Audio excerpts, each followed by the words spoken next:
Hello puppies and welcome to this new video.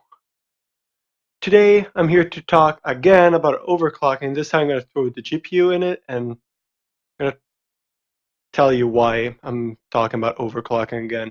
The reason is simple. The video I made before sucked. This time I'm just going to talk about performance and then I'm going to do a remake of my CPU video and then a remake of my GPU video. And I am sorry I did not post videos in a long time. I just didn't have the time to. I started working. Now I quit. I am just in college. I'm studying physics. I'm going to major in physics. It's going to be quite nice. And I have some ideas for some new videos coming, but everything is going to take some time. I think I'm going to go for a video about every week or so, maybe a week and a half. I'll see when I'll have time because I have exams in 2 weeks and Thanksgiving is really close and I'm going to Miami for Thanksgiving and I'll be there with my girlfriend. I know I have no fans, but if you're a fan and you want to meet me, I'm in Miami or down there in Florida for Thanksgiving. My computer starts making loud noises, just always at the wrong time. No. Today, I made this video and I made it so you know if overclocking is worth the risk, because there is risk in overclocking. I mean, you can void your warranty if you're dumb enough to put too much voltage in your CPU or in your graphics card, which I hope I didn't do that much. The other day I tried to push my CPU to 5.0 and I did. It was very unstable. It was a dumb idea. So yeah. Anyway, the sponsor of this video is nobody because I've not made any videos in a long time and so my channel didn't grow and I cannot expect my channel to grow if I don't make videos. Counterproductive, I know. Okay, let's go in this video right now. Alright, so what I did is I overclocked my CPU and my GPU beyond what was possible. Just kidding. Just regular 4.6 overclock and a 100 megahertz overclock on my GPU. Not that much, but hey, still going strong. Still trying. After I did that, I started playing some Minecraft because it's really CPU bounded, and some Witcher 3 because it's heavily GPU bounded, and then I did some CPU bounded stuff again with some Cinebench, and then I ran Heaven the benchmark just so I have some benchmarks going. After that, I just easily decided to overclock both the GPU and CPU, then just the GPU, then just the CPU, then none. The results were not what I expected at all.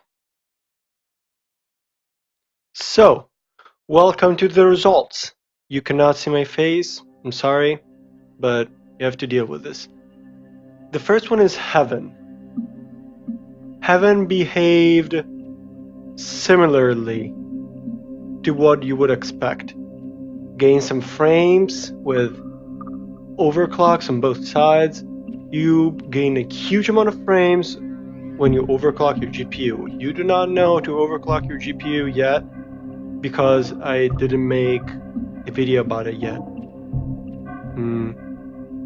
Don't look at the videos from other channels because mine are better. Sort of. Not really. But watch mine anyway.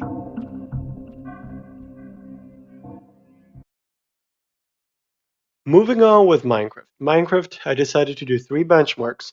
The first benchmark is a easy load, fly above the clouds and then drop back down, record the frame rate thing. Took no time. The second benchmark took a little more effort, was just exploding 1 TNT, By the way, everything was made in the same world with same seed, just created over and over. And then a 4 TNT explosion. No, you see 9 there, but it's 4. Trust me, I made it. I just recorded the video afterward and got confused. As you can see, Minecraft behaved strangely.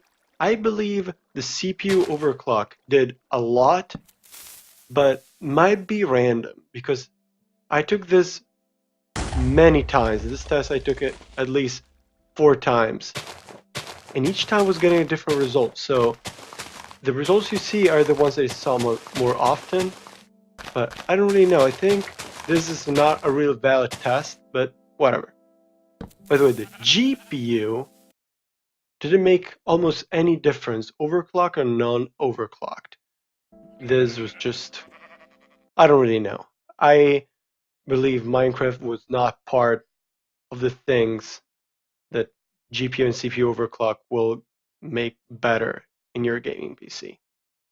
Next one is Cinebench. Cinebench, of course, there's nothing much to talk about. It's pretty easy to see that the CPU makes a huge difference. The GPU makes just this very, very slight difference on OpenGL and doesn't even touch, barely touches just regular Cinebench runs because it's all ran by the processor, and the GPU doesn't touch performance at all. So it shouldn't affect it, and I'm not surprised it didn't.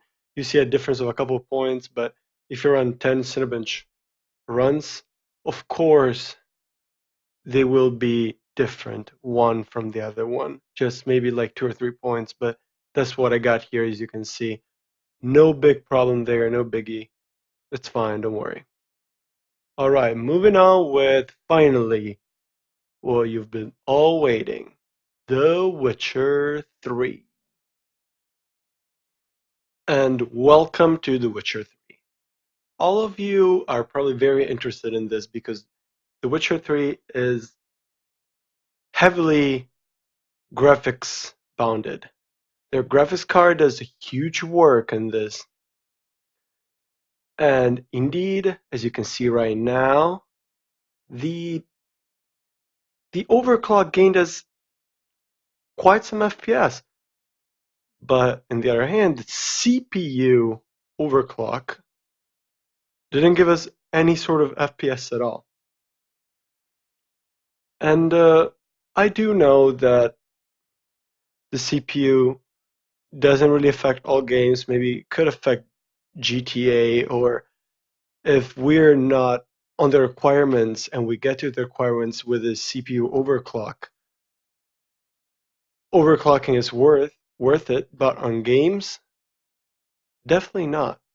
Games, CPU overclock is definitely not worth it, and I would not do it at all, just because it's useless. Games like this one, no gains at all. On the other hand, if you are a guy that does more than just playing video games, well, yes, CPU overclocking is definitely something you should consider. If you're a creative, CPU overclocking is a requirement almost. You cannot just render videos with a Xeon processor, which is clocked to 2.3, 2.2, 2.5. It just doesn't work. Trust me. You will overclock that thing maybe a couple megahertz, and that's going to be it. Just don't even think about it. Just buy a CPU that is good enough and has a high frequency. But this one, you're fine. 4.6, 3.5 didn't make a difference at all. As you can see, we didn't gain FPS, we lost FPS by just overclocking the CPU. I don't know how, but hey, that's how it worked. All right. It was a pleasure to be with you in this video. I think it covered most of the overclocking features in this video. I know that there is RAM overclocking. I just don't want to get to it. It's too complicated, and I barely know how to do it. I don't want to mess up anyone's computer, which I probably did with this shitty video I made before that I will remove as soon as I make another overclocking video, which will be after Thanksgiving because I'm leaving soon.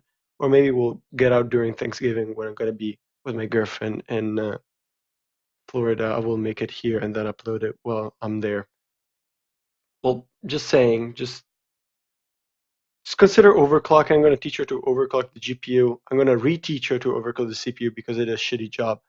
And subscribe to my channel. Do whatever you want. Please support me. I think I have a lot of potential. I just need to be motivated and not do dumb shit like I'm doing right now and not uploading stuff.